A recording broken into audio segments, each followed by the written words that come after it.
স্বজন হারানোর ব্যথা আমার থেকে বেশি আর কে বুঝে। শেখ হাসিনার প্রিয় ডায়লগ দৈনিক 2 বার করে শুনতে হতো, নাটকে চোখের পানি দেখতে হতো।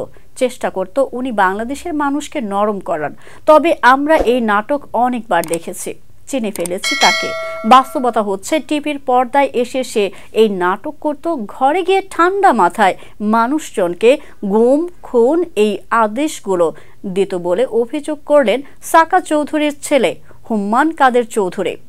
মঙ্গলবার রাজধানীর সোহরাওয়ার্দী উদ্যানে আন্তর্জাতিক মানবাধিকার দিবস উপলক্ষে মায়ের ডাক সংগঠনের আয়োজনে সমাবেশে এসব কথা বলেন তিনি। হুম্মান কাদের বলেন, আপনারা আজকে এখানে এসেছেন কারণ আপনারা জানতে চান আগামীর বাংলাদেশ কি রকম হবে। আমরা যা দেখতে পাচ্ছি সামনে কিছু বিপদ আছে।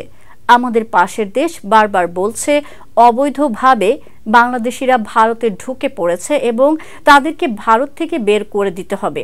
তবে আমি তাদের সাথে একমত, অবৈধভাবে আওয়ামী লীগের নেতারা বর্তমানে ভারতে আছে, তাদেরকে তাড়াতাড়ি বের করে দিলেই ভালো। আমরাও চাই তারা বাংলাদেশে ফিরে আসুক।